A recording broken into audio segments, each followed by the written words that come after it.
So we've talked about confidence intervals, and confidence intervals allow us to do estimation. Take a sample, summarize that sample with a statistic, and then say, what does that statistic tell us about where the population parameter is? We also have to stop here for a minute and talk about what a confidence interval isn't, because there are common mistakes that students and professionals make when they use and interpret confidence intervals. So we are never 100% sure that our confidence interval actually includes the truth, right? The parameter, the truth, in this case, the population mean or mu. We're never sure that we actually caught it. All we can say is we are 95% confident. And we're going to see that that level is kind of arbitrary. We are 99% confident, or we are 90% confident. And what we'll do is just change the multiplier that we use in our formula. But when we say we are 95% confident, we're communicating that we understand the process by which we've made this confidence interval.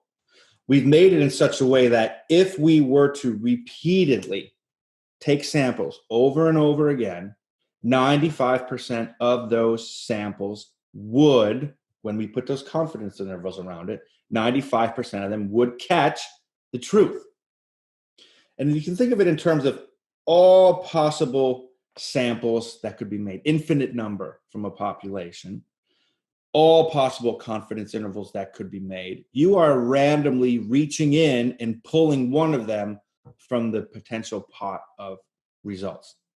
You have to think about confidence intervals, and you have to think about science in a slightly different way. When you take a sample and you calculate a mean, that mean it's a number. It's an actual number that's the average height of, say, the students in your class. But you also have to think about that mean in terms of it's a random variable. You got that number because of the random sample that you took. And if you got that random mean because of the random sample that you took, then the confidence interval that you make is also going to be random. And that's why we can make a probability statement about our confidence intervals. But the thing we have to be careful about is we can't make a probability statement about the parameter. You can't say anything about the probability that the parameter is somewhere, because the parameter it's fixed. It's a potentially knowable sort of thing. But that's fixed, and then we can say, what's the probability that we caught it? It's a subtle point, but it's very important. And if you ever take a statistics course and there are exams, statistics professors love to see if you get the nuance here. I'll show you a slide which might help you understand this a little bit. I have kids, and the best thing about having kids is you get to reread all of the books from your childhood and play all the board games from your childhood. So my friends play Pandemic, Carcassonne, but I play this board game, the game of life. And if you ever played this game, this little spinner, that little random number that comes up, that's science. Think about this for a second. Imagine that here is the truth, the population mean. And if you were to spend your whole life doing the same study over and over and over again, make a confidence interval, make a confidence interval, make a confidence interval, make a confidence interval, how many of those 95% CIs would catch the truth? Well, 95% of them. So you can think about this figure in terms of this is what would actually happen if you did it. But you can also think of this figure in terms of probability. Imagine that you could throw something at this screen right now and randomly pick one of these CIs. How about this one? Did I catch the truth in this CI?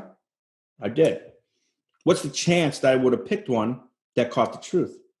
95%. Science is sort of like, if you take a good random sample, science is like just closing your eyes, reaching in and grabbing one of these. And if somebody else around the world replicates your study with the exact same methodology and the same sample, the same population, not the same sample, they get a different random sample. They're randomly going in and grabbing their own CI. Eventually, you might realize if everyone studies the same things, those CIs might hone in on what the truth is. The uncertainty, we need to embrace it. Here's my mean, and here's where I think the truth is, somewhere in between the bounds of this interval. So we said earlier, resist the temptation to think of the mean as a real number and think of it as a random statistic. And you can think of the confidence interval the same way. Your study is just one manifestation of all potential studies. It's weird. It's really weird because you might take your subjects and you might ask them very personal questions. You might measure them. You might touch them. You might touch their bodily fluids, but you really don't care about those people at all. All you care about is what those people tell you, which might be a snippet of what's going on in the population at large. And we'll talk more about that when we do hypothesis testing and when we do confidence intervals for other statistics.